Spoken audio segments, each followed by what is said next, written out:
Hey on, so on this how-to, I'm going to be doing front tail shaft uni joints. So under the car at the moment, this is the uni joint that's stuffed. May not be able to, but there's a bit of play in it. Now what's happening is I'm getting vibration around about 80 k's an hour. It's shaking the whole car. This one here hasn't got play in it, so pretty confident this is what it is. So I'm just going to take it out, go for a drive, and then see if the vibration's still there. Before you take it out, I've marked. These are balanced off the car, but I'm always put it back in the same place. So I've just marked. This is the flange to the gearbox. So I've just marked one there, and on the diff side, I have marked 2 marks. But I've also marked to the tail shaft as well as the yoke, just in case when I take it off, that it goes all back on the same direction. So from memory, I think these are 14 mil bolt and nut. So you undo them, and then same here. These ones from memory don't come off. You take the nut off, so the bolt stays on there. And then on this side, the bolt and nut come off. So you need to get the side off first before you can get the other side off. So we'll start taking this out, and we'll go from there. Yeah, so I've got the 2 bottom bolts out on both sides. So yeah, definitely they're studs with just some nuts on them. So now I'm just going to drive the car back to get half a rotation out of the tail shaft, so I can get the other 2 instead of trying to do it. So I'll just drive back a little bit, and we'll get them off. And like I said, you need to start from here, so you need to get a bit of a screwdriver in from under here just to pry it out, take it out, go sideways with it, then forward to get the other side out off those studs.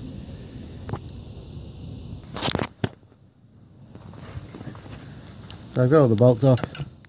What I'm going to try and do now is just get that off a bit so it's loose. What you need to try and do is just compress it a little bit. There's a little ring in there, you can see once I get it out. So hopefully, so I might just put this down for a tick. Let's see what's going on, hopefully. There we go. Get that one out, and then we just need to get the screwdriver the same place on the other side. Just break it with the suction,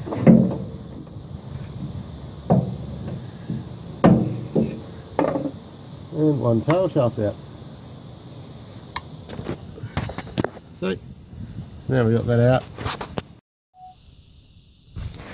Alright, so now you've got the tail shaft out. What we need to do is get the circlets out that hold the caps in. So that's, I've taken one out. That's what they look like, and what they are. So this is going to come because I've undone that other one.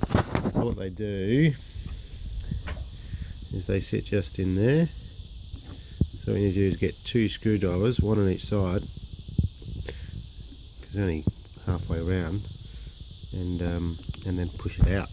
So I got 2, one on that side, one on that side, and push down, and then rotate it and just pull it out. So you do both of them, and then you can push the caps out, and you need to do the same on 4 sides. So you get rid of all the caps, and then it happens like this. Turn that over. Is then the caps come out, and that's where all the bearings are, and all the needle bearings are sitting in there. So just put it back in there for a minute. So you just need to get rid of those circlips, and then you can pull the caps out, give it a good clean before you put the new ones in. So one of mine came out really easy, the other ones aren't. So what you need to do is just get it in a vise, and you just need to support one side of it, and then get a socket, and then go over that cap. And what you want to do is be hitting on this, because it's still the universal joint is actually will push that cap through enough. So you just give that a couple of whacks once you've got the circlips off, and that will help you to get the get those caps out.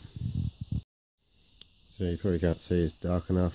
It's too dark, I mean, but that one's all a bit rusty and a bit red looking on the inside. So that's probably the main offending culprit for the vibrations in the car.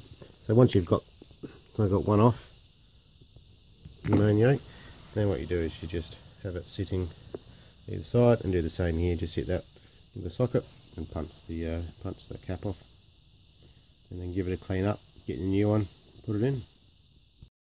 Yeah, so now this is, I've got the whole lot out. You can see that's all browning. That's the offending side. Obviously it hasn't got enough grease through it or too much water's got in, but all the other sides are fine. And that's the cap for it, all brown and crap. So I suggest that's the main culprit, that side there. But I'll just get a whole new one and put in it.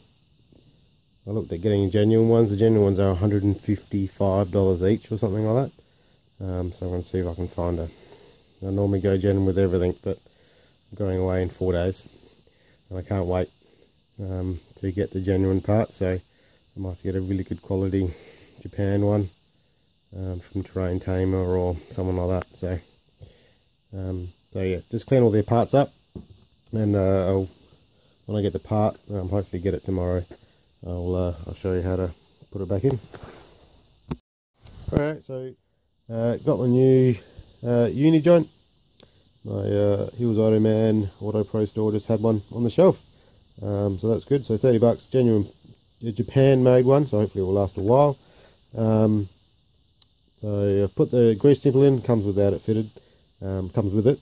So I fitted it, so I just want to make it go through not in line with the costs of the uni joint. You want it to come out.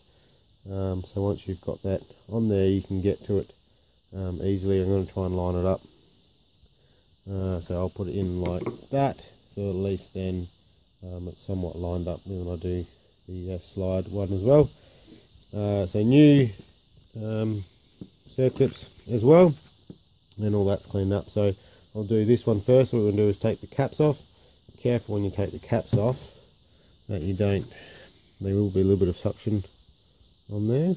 There should be some grease in there, that you don't mess up all the bearings that go with it. So take those two off.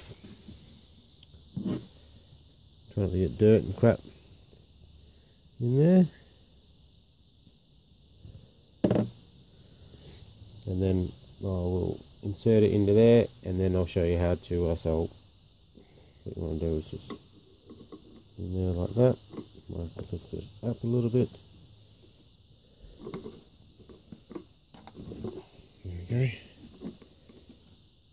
And then slide the caps in. So, hard to do with one hand. Push it in a bit. So you just get it started, and then going to get a clamp and push the rest of the way in from there. So I'll just get that set up and I'll show you how that works. Okay, just my G clamp. You could use a vise. My vise is not quite big enough. What you want to do is just do it up to squeeze the caps in, and remember you only need to go in far enough just to get the get your new circlip on. So you may this will go to flush, so you may just need to get a bit of a socket in there just so you can push them in a little bit further to get them in. You may find that one goes in further than the other, so just go far enough to get your circlip in on the one that is going in further, and then just tap the other side with a socket and a hammer, so you can just push that in slowly, and that will get that sorted. Before just finishing this one off, almost got this one through, so I've just got a small socket, just giving it some slight taps, and that should be far enough through. Just give this one a bit of a tap,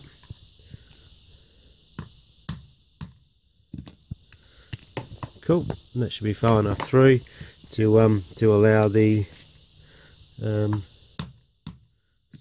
to come through.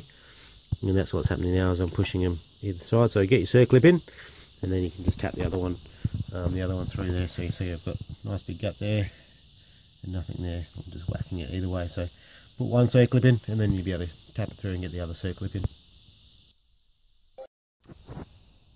I'll show you putting the clip on. So you just start in one area.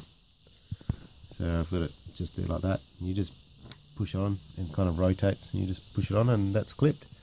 That's it. That one is on. We'll just check to make sure around the outside that it's all good. So that one's done. So now I just need to put the yoke one on that side. Same procedure. Just take the caps off, put the yoke on, put the caps in, and you can either do it on the ground. I found it easy to start with the clamp just to get them in nice and square, and then you can finish on the ground with your socket and hammer, and then put the clips in. And then I'll just chuck a little bit of grease.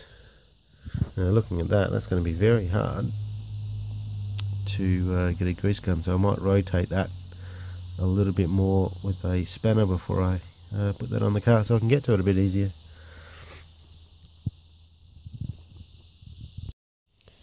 I talked about earlier about lining up the grease nipple, not doing it straight up or straight across, but no, do it. I was thinking that was going to be on the other side. So you know, go straight up and just line it up with that one there, because then when you do, you can do both at the same time. Line them up. So that they're all sorted. All the clips are in. Just going to use my grease gun. Put a little bit of grease in there before I put it on the car. Don't grease that one off the car. It will expand it, and you won't be able to compress it to get it back on. So I only ever do that one on the car. So I'll just grease that. Make sure it's all good, and then I'll chuck it back in the car. Same procedure as taking it out. You put the gearbox end on first, and then you can put the other end in, and then put the bolt and nuts through. Thanks again for watching. Hit the subscribe button, hit the like button, and we'll see you around the next one. See ya.